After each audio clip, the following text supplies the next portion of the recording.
પેટ કમિન્સે hat trick ઝડપી super 8માં ઓસ્ટ્રેલિયાની જીત. ડકવર્થ લુઇસ નિયમ બાંગ્લાદેશને ભારે પડ્યો. ટી20 વર્લ્ડ કપ 2024માં સુપર 8 ટીમો વચ્ચે સેમીફાઇનલ પહોંચવા માટેની રેસ શરૂ થઈ ગઈ છે. ત્યારે 44મી મેચમાં ઓસ્ટ્રેલિયાનો સામનો બાંગ્લાદેશ સામે થયો હતો. સતત વરસાદને કારણે મેચ વારંવાર અટકાવી પડી હતી, જેનો ફાયદો ઓસ્ટ્રેલિયાને થયો. બાંગ્લાદેશને ડકવર્થ લુઇસ નિયમ નડી પડ્યો. અમ્પાયરોએ વરસાદના વિઘ્ન વચ્ચે ડકવર્થ લુઇસના નિયમના આધારે 28 રનથી ઓસ્ટ્રેલિયાને વિજેતા જાહેર કરી હતી. વરસાદને કારણે ટોસમાં વિલંબ થયો હતો અને જ્યારે મેચ શરૂ થઈ ત્યારે ઓસ્ટ્રેલિયાએ પ્રથમ બોલિંગ કરવાનો નિર્ણય કર્યો હતો.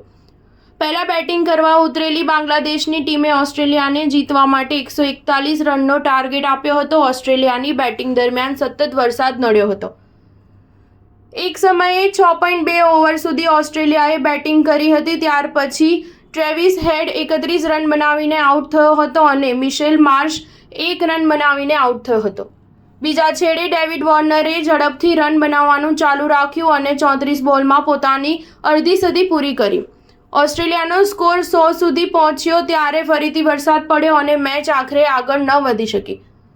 ડકવર્થ લુઇસ નિયમના આધારે એમ્પાયરોએ ઓસ્ટ્રેલિયાને વિજેતા જાહેર કરી. ઓસ્ટ્રેલિયાએ 11.2 ઓવરમાં 2 વિકેટ ગુમાવીને 100 રન બનાવ્યા હતા. આ પહેલા પેટ કમિન્સે ટી20 વર્લ્ડ કપ 2024ની પ્રથમ હેટ્રિક લઈને બાંગ્લાદેશની બેટિંગ લાઇન વેરવિખેર કરી નાખી હતી. પ્રથમ બેટિંગ માટે આમંત્રણ મળ્યા બાદ બાંગ્લાદેશની શરૂઆત ખૂબ જ ખરાબ રહી હતી. પ્રથમ ઓવરથી જ વિકેટો પડવા લાગી. જ્યારે કેપ્ટન નઝમુલ હસન શાંતો અને લિટન દાસ વચ્ચે અડધી સદીની ભાગીદારી થઈ ત્યારે એવું લાગતું હતું કે બાંગ્લાદેશે મેચમાં વાપસી કરી છે.